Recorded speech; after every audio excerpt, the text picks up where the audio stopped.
What's up YouTube? Today we're going to look at a Schumacher FUSION. This is a 1/10 scale nitro 4-wheel drive car with a very interesting transmission and engine. First let's get some basic specs. Let's get the weight.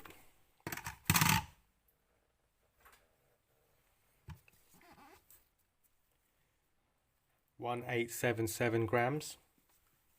So that's pretty heavy for a 1/10 scale touring car, but it does have extra bits.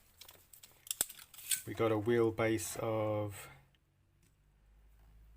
260 dead on, and we got a track width of 200. Now this is a car made by Schumacher, which is a UK company, and they're pretty popular in England. I don't know how popular they are around the world, but they do make decent quality cars. Definitely not budget or basic ones, but also they do make a lot of competition cars, not in this category. But these sorts of nitro models they made were sort of halfway between. They're of a good quality, good fixings, good plastics, good design, and but also not overly built only for racing and top end stuff. So let's have a look at it. One of the things that's nice about these Schumacher cars is that they clearly do design their own product. They're not just copying others or making versions of things that already exist. There's a huge host of personal design innovations from the company, and they do implement them, and some of them are interesting and well worth a look at. And if you're a collector of nitro cars, I would say having a Schumacher one is definitely essential. So first, where should we start? Let's start with the engine. So they don't make their own engines, they use Thunder Tiger engines, and this is a big block. So this is a 21 size 3.5cc, and that's the same as you find in the Thunder Tiger EB4 and the MTA4 and the rally game. And there you go, Pro 21R. So this is a 1/10 scale car that came as standard with a big block engine, 3.5cc, around about 3 horsepower. So hugely powerful in this small chassis. Adds a bit to the weight, but that's definitely got a huge amount of torque. What would usually be used for 1/8 scale rallycross racing put into a 1/10 scale on-road touring car. Some of the things they've done to fit that engine is to basically have hardly any flywheel on it. It came as standard with this Roto Start backplate, which is a nice unit made of metal with a sturdy bearing in there. So that's how you start it, with a hex key on a shaft. They didn't really bother with a pull start because the Thunder Tiger pull start was quite bulky actually. Then you need the special manifold to take up some space there, and this small tuned exhaust. I say small because that is way more a 1/10 scale size chamber on there. Probably doesn't get the most out of that engine, but for packaging reasons they fitted that in. You might have said though, with an actual proprietary design, they could have used a bit more space in the side and got that bigger chamber on there.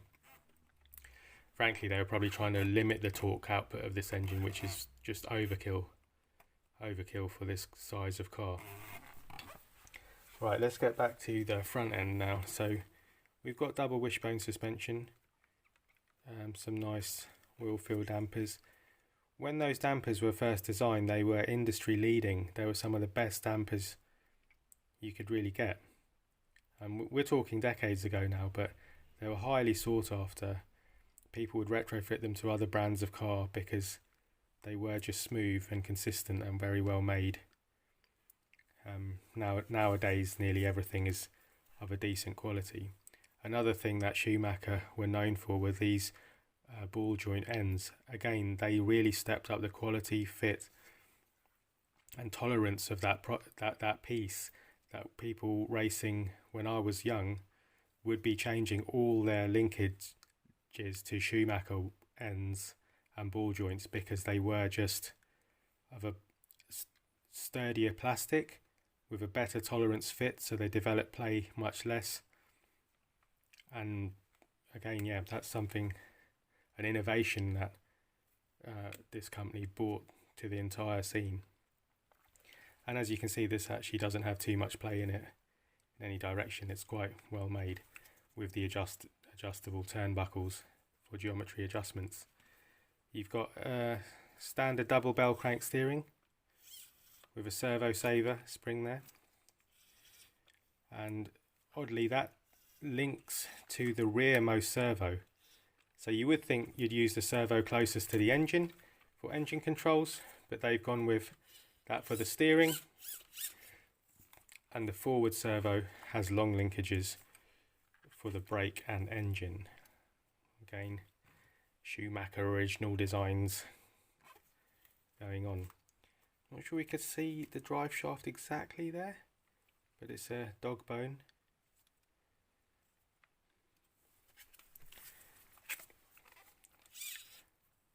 And a universal joint on the front.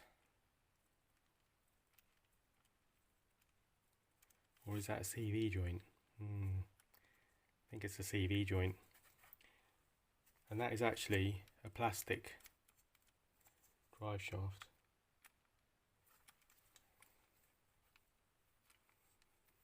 Yeah, so even though it's a high-powered, high-torque nitro car, it's got a plastic drive shaft, CV joint, plastic hub, ball joint in the bottom and top. But to the feel, to the hand, it's smooth, great tolerances, no friction in the movement. It's well made stuff that. The differential is a ball type differential, so it's not geared inside. They actually have the ball type racing differential in there, so you could got near infinite adjustment on that, but it will require periodic rebuilds quite frequently. And again, interesting choice to have a ball type diff on a high powered nitro car, because that is just essentially going to knacker that out really quickly. On the other hand, it does allow you the adjustment to be getting that power to the ground. Underneath there, see that plastic strip there? That's actually a belt cover. So this is belt drive front to rear. You can't see the belt because it's well enclosed in that cover, and it actually gets routed. Can we really try and point it out to you? That's the belt cover, and it gets routed over in tension, so that you've got the lower portion of the belt going round the ball diff, routed under a tensioner and under that cover. So it's very low profile, running front to rear, and engages with a lay shaft under there. I'll whip that off for you after. Nice features on the top deck. You've got carbon fibre. If you know Schumacher cars, they have this proprietary weave. That's something you only see on their cars. It's nice. It's I think actually a mix of fiberglass with just a carbon top sheet, so a bit of a cheeky one. However, in reality that hardly saves any weight to have that pure carbon, and it does look nice, and it looks different to standard carbon weaves you find around on other cars. Again, they were one of the first companies to actually be introducing carbon fibre as standard, so you know, it's an innovation on their part, and they made their own carbon fibre pieces. Small fuel tank, 1/10 scale size fuel tank, so that's not really going to last that long, although I dare say you're going to crash this car before that runs out. Now let's just do the back end, so that's out of the way. Okay, very similar to the front, Schumacher ball joints, adjustable turnbuckles with these special rod ends, and the alloy oil fill damper. Oh, I didn't actually mention, you do have this decent anti-roll bar arrangement on the front and back.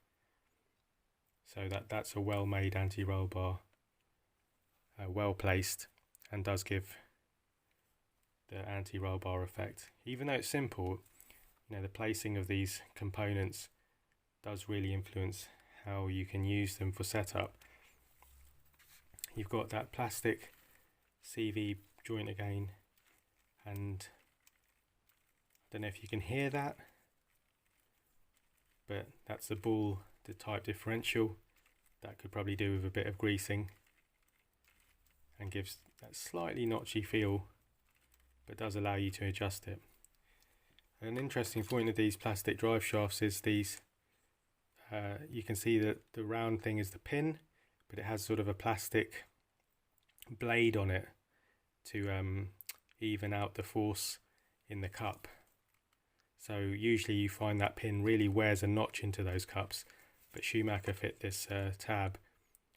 Again, this was an innovation on their part. They're one of the first companies to have that tab on drive shafts, and that really reduces the wear on the cups. It allows you to use a lighter weight output cup as well, alloy or something, so because you don't have that pin notch wear issue, because the load is spread over the blade. It allows lighter and different materials to be used in the output cup. Standard body type mounts. Got more carbon fibre here, and on the shock tower, quite low profile shock tires. So it's very neat and compact suspension and drivetrain design. It's nice stuff. You know, it's not all hanging out, it's sealed from the elements. Right, and that brings us to the star of the show really, which is the transmission. Normal type transmission, you say? Let's have a closer look. Can we see what's going on in there? We've got a cheeky 3-speed transmission on this as well. So if all that big block torque wasn't enough, and 21,000 RPM of engine, they've put 3 speeds to meter that out. Now that really is engineering overkill. Now it's glorious I'll have to run one for you, but it's glorious to have, because you hear it change up through 2 gears as you're accelerating, and you can tune with springs the engagement points of those gears, but in practice it's completely overkill, because the engine does have enough torque to pull any ratio as a single gear, and it also has enough RPM to take that ratio where you want to, especially in a lightweight chassis. However, that is the star of the show, a 3-speed transmission on these Fusion cars. Excellent. So you've got that special clutch bell with 3 cogs on it, and 3 spur gears, which all engage with a centrifugal lock. So when they reach an RPM, certain RPM, it overcomes a spring and locks that gear into effect. Schumacher FUSION 21. Alloy chassis. Well scratched up, as you can imagine. Speeding around with your 3-speed gearbox and 21 size engine. Although what I would say is testament to the quality of the suspension plastics, design and components. Given the wear on the chassis, it does not translate into wear in the joints and components, which you might expect. So having looked at a lot of nitro cars, used a lot of nitro cars, you get a sense of these things, and I would say that is testament to the quality of the suspension design and products, that you can have that much wear on the chassis and it not feel knackered elsewhere. And there you go. If you want something fancy, it is exotic really, isn't it? 3-speed transmission, big block engine in a 1/10 scale. and definitely a challenge to drive and set up and maintain. Try and find yourself one of these. At the end of the line, the last of the line, they did put a 28 size engine in, the Schumacher FUSION 28. So that was the last version of it they made. But this is the 21. And I think early ones, I think there's an early one with an 18 size engine, and that would make a lot more sense to have 3 speeds on an 18 size engine and get the most out of that.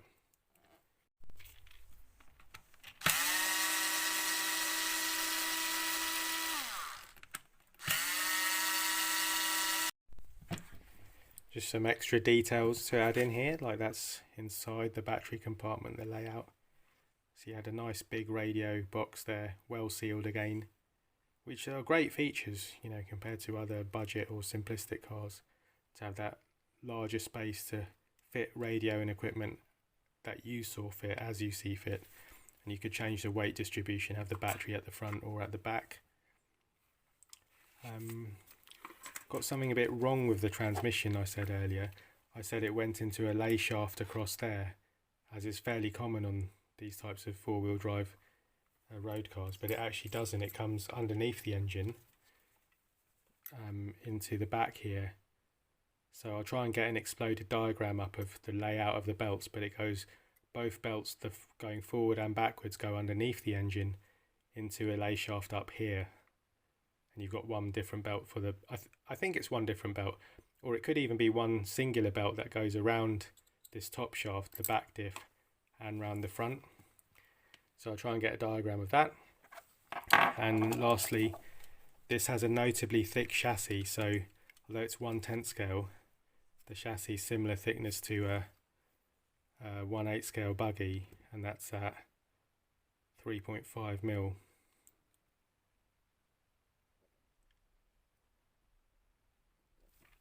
Sorry, let me just check that again.